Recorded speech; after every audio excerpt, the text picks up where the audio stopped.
بسم اللہ الرحمن الرحیم۔ اللہ تعالیٰ نے دعوت کی محنت کی برکت سے ایسی ایسی زندگیوں کو بدلا اور ایسے ایسے لوگوں کو ہدایت دی کہ جن کے بارے میں معاشرہ یہ سمجھتا تھا کہ شاید انہیں زندگی بھر کبھی ہدایت نہیں مل سکتی، یہ شاید کبھی نہ سدھر سکیں، لیکن اللہ نے اس محنت کی برکت سے اللہ نے ان کی زندگیوں کو تبدیل کیا، ان کی زندگیوں میں دین آیا۔ اللہ تعالیٰ نے ان کی زندگیوں میں ایک ایسی تبدیلی معاشرے کو دکھائی کہ وہ لوگ جو یہ سمجھتے تھے کہ شاید یہ کبھی نہ بدل سکیں، اب ان کی واپس آنے کی امید ختم ہو چکی ہے، ان کے سدھرنے کی امید ختم ہو چکی ہے۔ ایسے واقعات سے یہ محنت بھری ہوئی ہے، اور یہ محنت ایسے حالات سے، ایسے واقعات سے، کارگزاریوں سے، اس محنت میں ایک لمبی داستان ہے کہ اللہ نے اس محنت کی برکت سے کیسے کیسے لوگوں کو ہدایت دی۔ گناہوں کی دلدلوں میں اترے ہوئے لوگ اور ذلتوں کی گہرائیوں میں لتھڑے ہوئے اور بالکل دھنسے ہوئے لوگ کہ جن کا نکلنا مشکل نہیں، ناممکن نظر آتا تھا، اللہ نے اس محنت، ان قدموں کی برکت سے، ان بولوں کی برکت سے، اس فکر کی برکت سے میرے اندر دین آ جائے، ساری امت میں دین زندہ ہو جائے، ساری انسانیت میں رسول اللہ صلی اللہ علیہ وسلم والے اخلاق، ان کی معاشرت، ان والے معاملات، ان کی زندگی زندہ ہو جائے، جو دین وہ لے کر آئے وہ دین زندہ ہو جائے، اس طرح کی معاشرت ہو جو مدینے میں معاشرت بنی، جو مدینے میں معاشرہ بنا وہ معاشرہ آج کا معاشرہ ویسا معاشرہ بن جائے۔ اللہ نے اس محنت کی برکت سے بڑے لوگوں کو ہدایت دی۔ میں ایک مختصر سا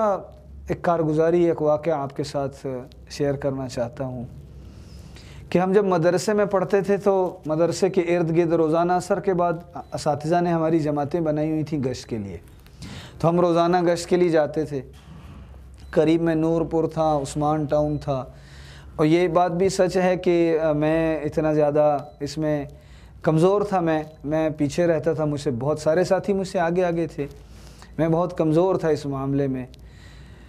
لیکن یہ کہ جاتے تھے کبھی کبھی ساتھیوں کے ساتھ، ہم بھی جاتے تھے، روزانہ کی بنیاد پہ نہیں جانا ہو سکتا تھا، ہاں یہ ہے کہ کبھی چھٹی کر لی، کبھی چلے گئے۔ تو وہاں بالکل قریب یہ نور پور کا علاقہ ہے، عثمان ٹاؤن کا علاقہ ہے، مسلم ٹاؤن کا علاقہ ہے، مدرسہ چونکہ گرین ٹاؤن میں مدرسہ ہے تو ارد گرد وہاں سارے آج بھی وہ ترتیب زندہ ہے، الحمدللہ، جزائے خیر دے ہمارے اساتذہ کو، اللہ ان کے علم میں، ان کے عمل میں، ان کی زندگیوں میں برکتیں عطا فرمائے، ان کی برکت سے، ان کی محنت سے آج بھی وہ محنت بھی زندہ ہے، علم بھی زندہ ہے، عمل بھی زندہ ہے، الحمدللہ۔ تو وہاں جانا ہوتا تھا گشت کے لیے، ہم ساتھی ساتھ ہوتے تھے، تو وہاں ایک نوجوان تھا درزی، اس کا میں نام اس لیے نہیں لوں گا کہ مناسب نہیں ہے سب کے سامنے اس کی یہ کارگزاری، اس کا نام یہ آئے سب کے سامنے۔ تو ایک نوجوان تھا، اسے نشے کی عادت تھی، کام وہ درزیوں کا کرتا تھا، لیکن وہ تقریباً، ہم چونکہ عصر کے بعد جاتے تھے، اکثر ہم نے یہ دیکھا کہ وہ نشے کی حالت میں ہے۔ جب بھی اس سے کبھی ملے وہ عزت کرتا تھا، وہ احترام کرتا تھا کہ مدرسے سے طالب علم آئے ہیں، دعوت کی نیت سے آئے ہیں، گشت ہو رہا ہے، تو وہ احترام ضرور کرتا تھا، عزت بھی کرتا تھا، لیکن دور رہتا تھا، قریب نہیں آتا تھا۔ اس کی وجہ یہ تھی کہ اس کی طبیعت میں، مزاج میں نشہ اتنا زیادہ پڑا ہوا تھا کہ ہر وقت اس کے منہ سے بو آنا، اور وہ اپنے آپ کو شاید اس قابل نہیں سمجھتا تھا کہ وہ قریب آئے۔ تو ایک دفعہ ایسے ہوا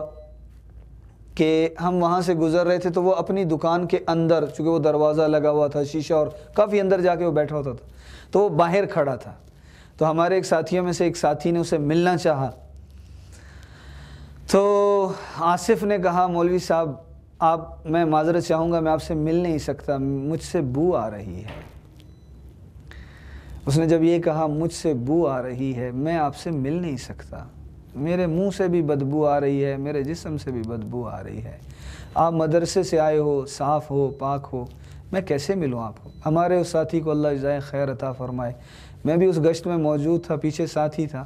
تو ہمارے اس ساتھی نے ایک ایسی بات فرمائی جو ہمارے حضرات اکثر کہتے رہتے ہیں کہ ہمیں عزت، احترام، اکرام کلمے کی نسبت سے کرنا ہے،